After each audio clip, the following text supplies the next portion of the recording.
The Old Testament lesson comes to us today from Exodus 14, verses 19 to 31. The angel of God who was going before the Israelite army moved and went behind them, and the pillar of cloud moved in front of them and took its place behind them.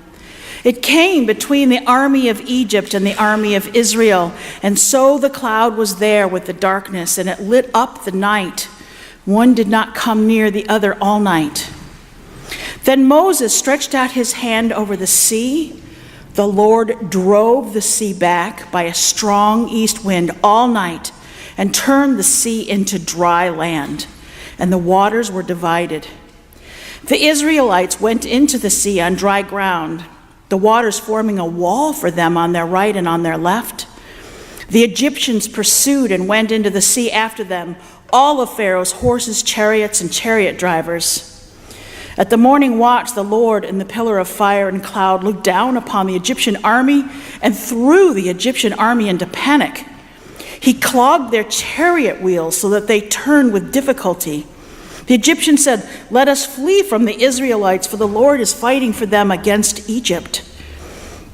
Then the Lord said to Moses, "Stretch out your hand over the sea, so that the water may come back upon the Egyptians, upon their chariots and chariot drivers."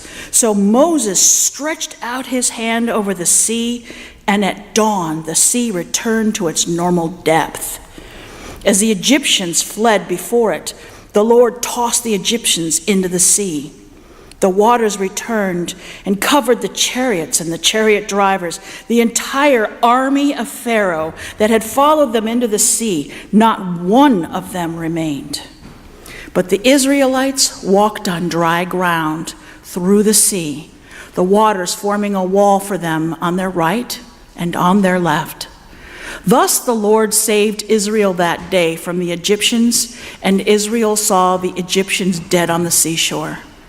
Israel saw the great work that the Lord did against the Egyptians. So the people feared the Lord and believed in the Lord and in his servant Moses. Our gospel passage this day comes to us from the book of Matthew, there in the 18th chapter, beginning at the 21st verse. Peter came and said to Jesus, "Lord, if another member of the church sins against me, how often should I forgive? As many as 7 times?" Jesus said to him, "Not 7 times, but I tell you 70 times 7 times. For this reason, the kingdom of heaven may be compared to a king who wished to settle accounts with all his slaves. When he began the reckoning, one who owed him 10,000 talents was brought to him. And as he could not pay, his Lord ordered him to be sold, together with his wife and children and all his possessions, and that payment may be made. The slave fell on his knees before him, saying, 'Lord, have patience with me, and I will pay you everything.' And out of pity for him, the Lord of that slave released him and forgave him all the debt. But that same slave, as he went out, came upon one of his fellow slaves who owed him 100 denarii, and seized him by the throat and said, 'Pay me what you owe.' Then this fellow slave fell down and pleaded with him, 'Lord, have patience with me, and I will pay you.' But he refused. Then he went and threw him into prison until he should pay the debt. When his fellow slaves saw what had happened, they were greatly distressed. They went and reported to their Lord all that had taken place. Then his Lord summoned him and said to him, 'You wicked slave, I forgave you all that debt because you pleaded with me. Should you not then have had mercy on your fellow slave, as I had mercy on you?' In anger, his Lord handed him over to be tortured until he should pay his entire debt. So my heavenly Father will also do to every one of you if you do not forgive your brother or your sister from your heart." So end our lessons for this day. Forgiveness is not for the sake of the person being forgiven. It's not about what is forgiven. Forgiveness is about the person forgiving. There's an old joke about an Amish couple who leave the church after the wedding, and as the groom is helping his bride into the buggy, the horse tries to rear up. And the man takes out a black book and opens it up and makes a mark and says, "That's 1." And they're going down the road and the horse kicks and hits the buggy. And he says, "That's 2." And they get about 5 miles away from their house when suddenly the horse throws a shoe and begins to limp. And the man stops the buggy and says, "That's 3," and gets out and kills the horse. And the wife is horrified at what he has just done and begins to berate him, saying, "How are we going to get home? How are you going to plow the fields? Look at what you've just done." And he says to her, "That's 1." How often we keep track.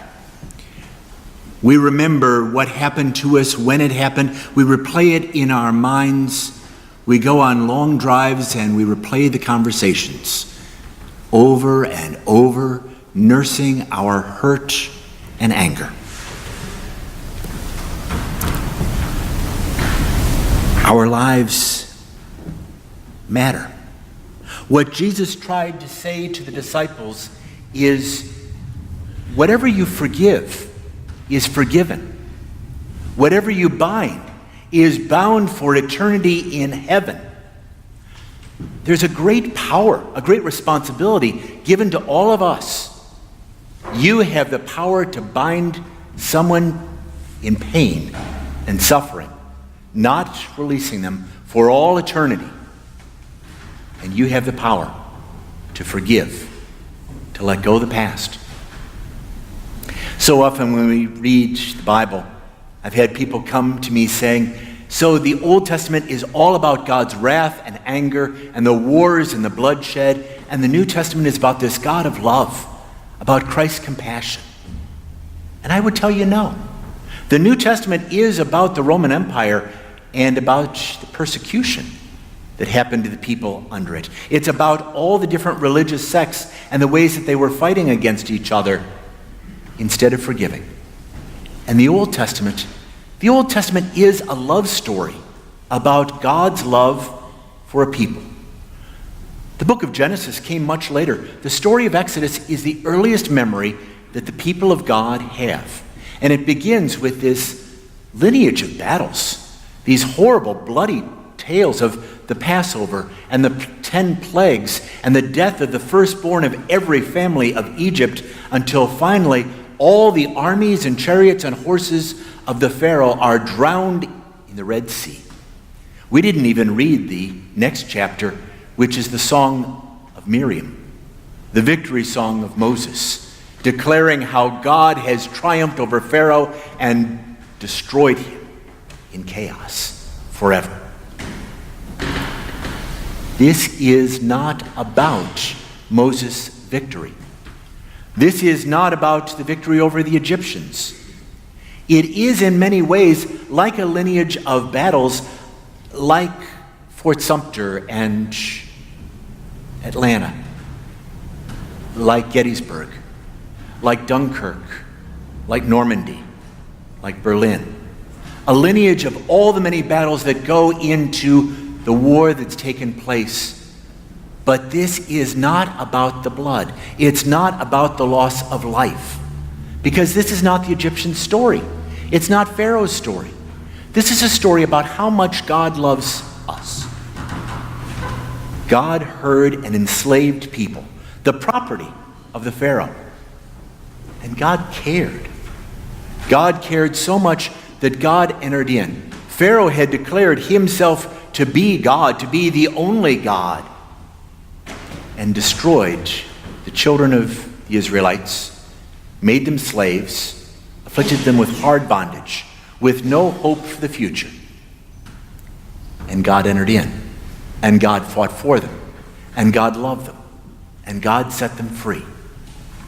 That is the definition of forgiveness. So often we're bound up in our past. We only remember what happened years ago, and we can't see any alternative. What God gives us is the ability to forgive. It is not forgetting. It's not simply letting go. This is the most intentional act the most conscious act we can have to choose a different alternative than the one we have always known. I've heard over and over again this passage about how many times should we forgive, and had many in the congregation who've described, my brother gives me such grief. How many times do I have to forgive him? What Peter records is as many as 7 times. 7 was supposed to be the perfect number. 7 represented infinity. Just as there was one week after another. Yes, as many as 7 times, once a day for the whole week. And Jesus says no. But I tell you, more than that. How many of us remember when we were 6 or 7 coming up with the biggest number we could imagine, and beyond a gazillion, beyond zillions, was infinity? And then the day that we realized there was infinity times infinity. That's what Jesus is saying here. It's not about 7 times. It's not about 7 times 7 times. It's not about 70 times 70 times. Because if we do, we're counting. We're not forgetting. We're not forgiving. It's about infinity times infinity. Because that's how many times we ask God to forgive us. And Jesus is asking us to do what we ask of God, to forgive one another. I can't make the story of parable of Jesus any more full. It is complete and good. That there is one who owes 100 days' labor, and one who owes 1,000 years. And the one who's owing 1,000 years is forgiven, but he can't forgive the other. Perhaps these stories will help. 2 true stories, one written in the book The Sunflower, about a man named Sam Weisenthal. Sam Weisenthal was Jewish.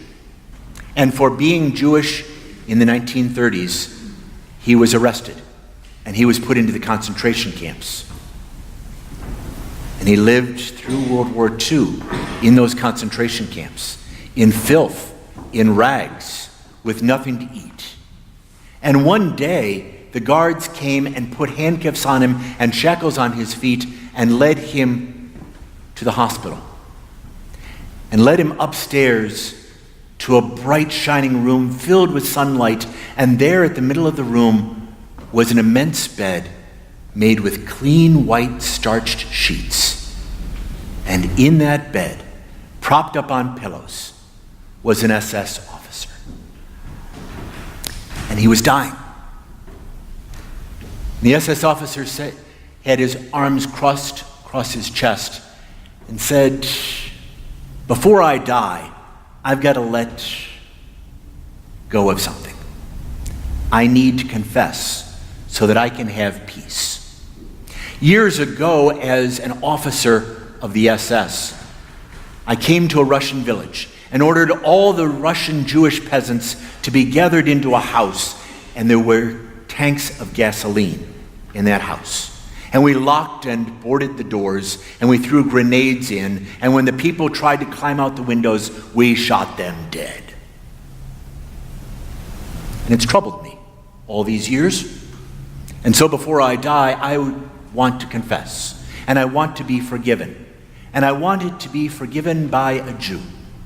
Doesn't matter which, but I want to be forgiven by you. And Weisenthal stood there in rags, in chains, with guards on either side. Couldn't find words to say.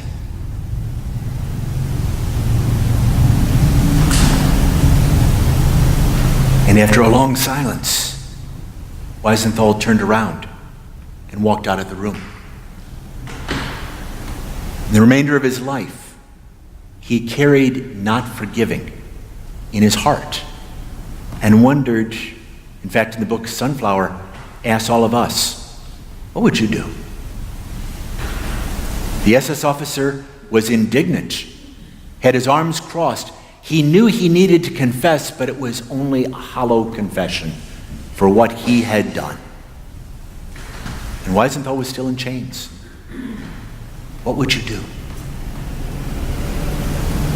The other is also about a Nazi officer named Hermann Engel. Engel was one of the most brutal, gruesome Nazis there was. A general, he was arrested at the end of the war and went to Nuremberg and stood trial, and at the end of the trial they committed him to 30 years of hard labor in a maximum security prison for what he had done.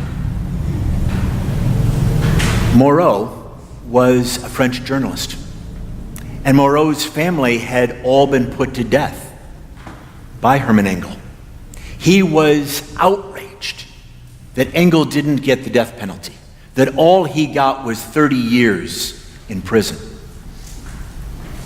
And when time had been served and the 30 years was up, Engel was released. And he and his wife went and built a little cabin in the woods, hoping just to live out their days incognito. And Moreau found out where he was. And Moreau sought him out and went to the bar in that town and riled up the people and enraged their anger against this Nazi who had killed his family and so many others, so that they would come and burn that cabin to the ground with Engel and his wife in it. But that wasn't enough. Moreau wanted to greet him and look him in the eye and tell him what was about to happen to him and why he was going to suffer. So Moreau went to his house and opened the door, and there was Engel. But he wasn't the monster that Moreau envisioned to be. He was a shell of a man, hollow and aged. 30 years of hard labor and maximum security had changed Engel. Realizing the change, Moreau said, "They're coming to kill you, to burn your house to the ground. Come with me and I'll get you to safety."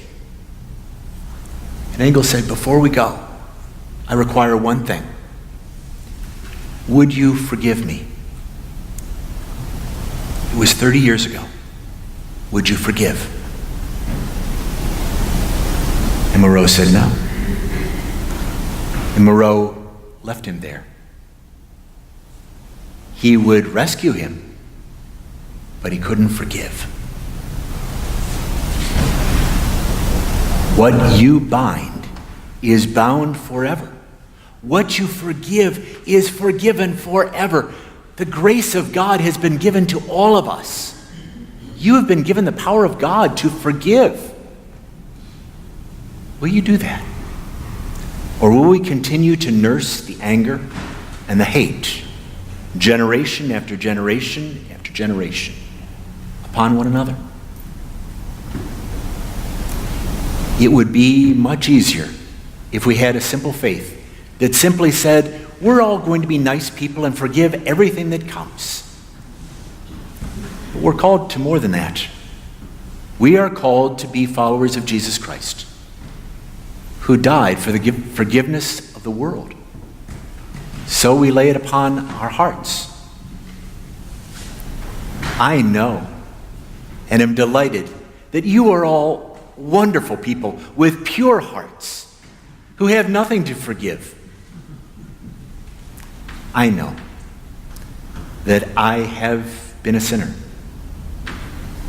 that I have been incredibly blessed. And so I don't want to burden God or any of you with the sins of the past, with the words that were said or the angers that happened. Instead, we let that go. And we forgive intentionally for all time. What you bind is bound forever. What you forgive is forgiven for eternity upon eternity.